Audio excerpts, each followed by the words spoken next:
الحمد لله وحده صدق وعده وأعز جنده وأحزم الأحزام وحده أشهد أن لا إله إلا الله وحده لا شريك له وأشهد أن محمدا عبده ورسوله لا نبي ولا رسول بعده اللهم صل وسلم على سيدنا محمد بن عبد الله وعلى آله وصحبه ومن والاه ومن تبعه إلى يوم القيامة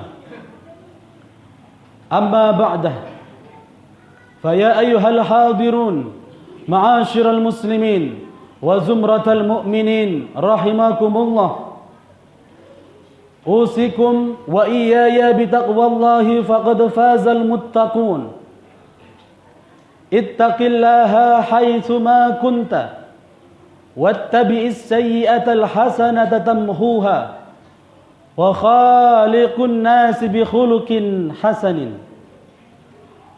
فقد قال الله تعالى في كتابه الكريم نعوذ بالله من الشيطان الرجيم بسم الله الرحمن الرحيم ولقد ذرأنا لجهنم كثيرا من الجن والإنس لهم قلوب لا يفقهون بها ولهم أعين لا يبصرون بها ولهم آذان لا يسمعون بها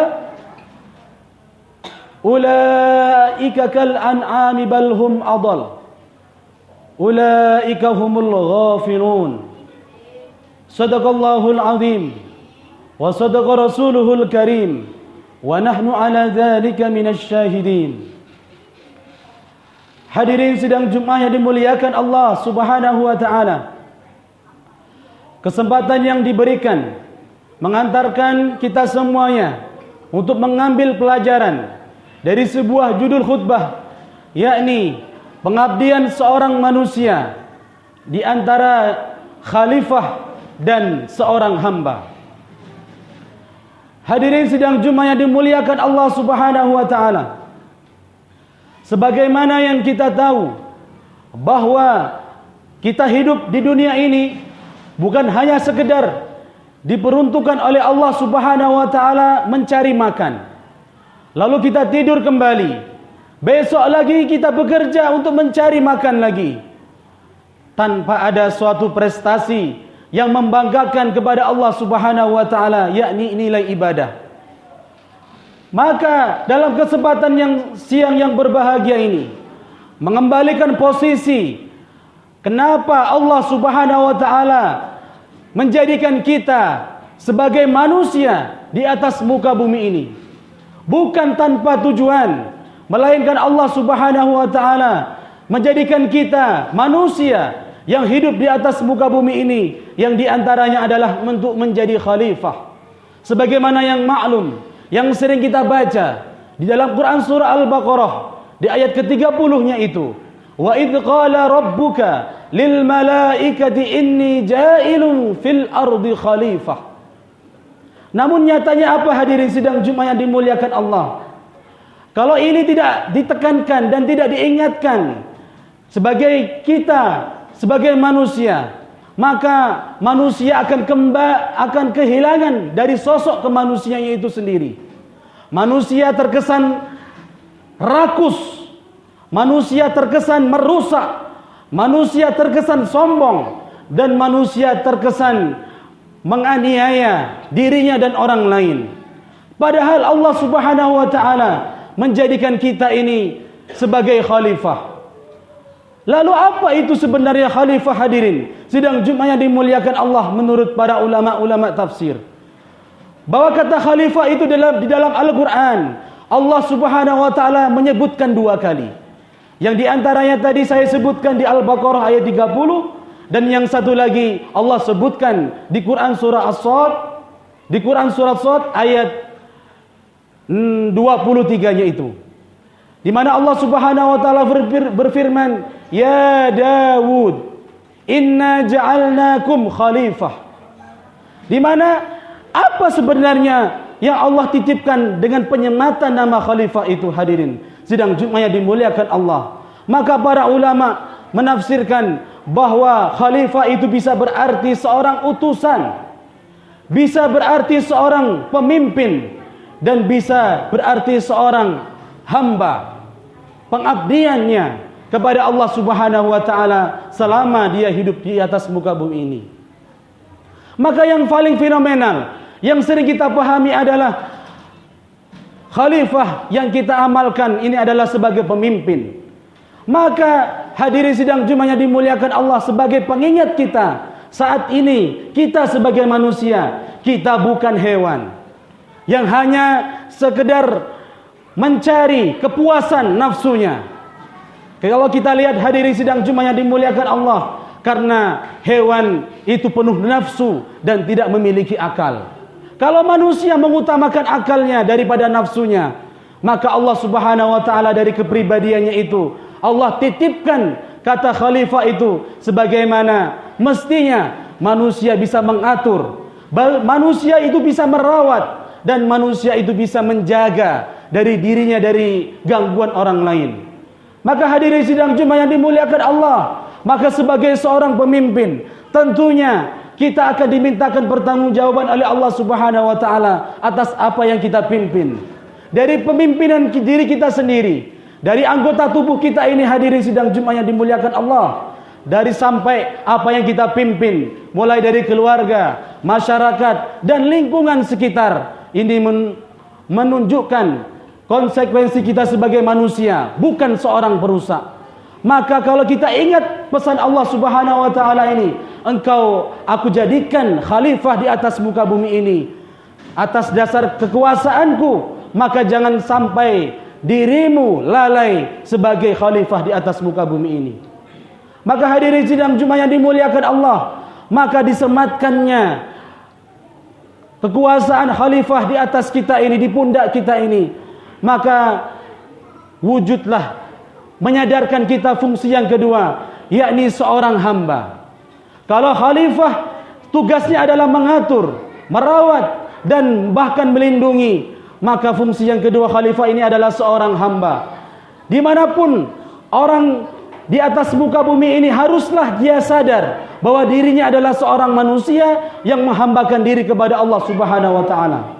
Bukan semena-mena dalam kekuasaannya dia menjabat, bukan semena-mena dalam kekuasaannya dia mengatur orang lain sehingga menzalimi orang lain. Maka seorang hamba itu harus, walaupun dia memakai kebesaran, jas kebesarannya, dia sebagai RT kah maupun RW kah, maka ketika masuk ke dalam masjid, dia ingat bahwa khalifah itu tujuan yang kedua adalah dia seorang hamba. Dia tempelkan keningnya atau jidatnya di atas bumi yang fana ini, bumi yang jorok ini, sebagai penghambaan dirinya kepada Allah Subhanahu wa taala. Artinya apa hadirin? Sehebat apapun yang Allah berikan, yang Allah titipkan kepada kita, dari kepintaran, kecerdasan intelektualnya, dari kekayaan yang semua bisa kita miliki, dari skill yang bisa kita mumpuni itu, maka tidak membuat kita jumawa sebagai seorang manusia. Yang lebih parahnya lagi, sudah Allah katakan kamu itu khalifah mengatur, kamu itu seorang hamba, tetapi tidak dapat memfungsikan dirinya. Tugasnya hanya merusak, tugasnya hanya mengambil, merampas dan merampok. Maka bagaimana pertanggungjawaban dirinya kepada Allah Subhanahu wa taala? Maka ketika manusia itu bisa menghambakan dirinya, manusia itu bisa memposisikan dirinya itu sebagai khalifah, maka Allah tidak segan-segan memuliakan dirinya dari dunia sampai ke akhirat. Di mana sebutkan Allah Subhanahu wa taala berfirman di Quran surah Al-Isra ayat 70-nya itu, Allah Subhanahu wa taala berfirman, "Walaqad karramna bani Adam." Sungguh kata Allah, aku telah muliakan itu Bani Adam, Adam dan keturunannya itu. Wa hamalnakum fil barri wal bahr, di mana di antara mereka aku telah angkat dirinya dari darat ke lautan. Wa faddalnahum wa razaqnahum, kata Allah aku telah berikan rizkinya itu. Wa faddalnahum ala katsirin minhum tafdila. Sungguh manusia itu aku telah muliakan karena kemuliaannya itu sebagai manusia. baik di darat maupun yang ada di lautan, semua mulia kalau memfungsikan dirinya sebagai khalifah. Hadirin sidang Jumat yang dimuliakan Allah. Namun apa jadinya kalau selama kita hidup, atau manusia siapapun yang hidup tidak pandai atau tidak bisa melihat dirinya sendiri, tidak dapat memfungsikan dirinya sebagai manusia, maka Allah ancam hadirin. Di mana Quran surah Al-A'raf di ayat 179-nya itu, Allah Subhanahu wa taala tidak segan-segan mengancam bagi siapa yang bernama manusia tidak dapat memfungsikan dirinya sebagai khalifah. Matanya digunakannya tidak semena-mena. Dari pendengarannya, dia buat pendengarannya itu dengan sia-sia. Maka dari hatinya sendiri pun Allah Subhanahu wa taala ingatkan kalau tidak bisa menjaga semua itu. Allah Subhanahu wa taala berfirman sebagaimana yang Khatib sampaikan di muka tadi, walaqad dzara'na li jahannama katsiran minal jinni wal ins. Sungguh setelah banyak penghuni neraka, penghuni jahanam itu, aku penuhi dari neraka itu dari golongan jin dan manusia. Siapakah mereka yang tidak dapat memfungsikan dirinya sebagai manusia? Yaitu dia memiliki hati. Lahum qulubul la yafqahuna biha. Memiliki hati tidak peka atas segala sesuatu dari tanda-tanda kebesaran Allah. Dari setiap kejadian-kejadian yang membuat dirinya harusnya dia sadar. Dia itu adalah manusia yang lemah, manusia tak berdaya, bukan manusia yang sombong. Dari hatinya dulu Allah tegur. Lalu dari matanya, a'yunul la yubsiruna biha. Dari matanya ini dapatkah dia gunakan dengan baik? Dari pendengarannya, maka hadirin sidang Jumat yang dimuliakan Allah, kata Allah, kalau manusia tidak dapat memfungsikan dari dirinya dulu itu, maka Allah ancam dengan neraka jahanam. Dan belum sampai di situ, balhum adol, kata Allah Subhanahu wa taala, ulaika kal an'am. Mereka itu bahkan seperti binatang dan bahkan lebih rendah lagi. Ulaika humul ghafilun. Sungguh mereka adalah nantinya menjadi orang-orang yang merugi. Hari ini hadirin sidang Jumat yang dimuliakan Allah, sama kita duduk, nanti kita pun berdiri sama tinggi. Maka jangan sampai dalam hidup kita ini ada rasa sombong, ada rasa jumawa yang melekat dalam hati kita ini menjadi orang-orang yang hebat. Siapa yang bisa mengalahkanku? Siapa yang bisa menandingiku? Dan siapa yang bisa mengalahkan dari apa yang telah aku miliki ini? Na'udzubillah summa na'udzubillah. Maka semua itu akan dimintakan pertanggungjawaban oleh Allah Subhanahu wa taala. Sebagaimana Allah Subhanahu wa taala berfirman, "Afa khalaqnakum abasa," kata Allah, tidaklah aku ciptakan kalian itu dengan main-main di atas muka bumi ini. Semua udara, semua aktivitas, semua yang telah kita jalani ini penuh dengan konsekuensi, dan kita kelak nanti akan dimintakan pertanggungjawaban. Maka manusia yang hebat itu manusia yang dapat mempergunakan waktunya, mempergunakan umurnya, mempergunakan kesempatannya itu di jalan Allah Subhanahu wa taala. Maka makannya pun makan yang bermanfaat. Dari keluar masjidnya pun keluar masjid yang bermanfaat, sampai dia tidurnya pun tidurnya bermanfaat. Maka hadirin sidang Jumat yang dimuliakan Allah, itulah yang sebenarnya Allah inginkan. Kita lahir sebagai manusia dan kita akan kembali pun seperti manusia yang Allah inginkan. Irji'i, kata Allah, kembalilah kalian ila rabbiki radiyatan mardiyah, kepada Tuhanmu yang akan memberikan keridhaan kepadamu itu.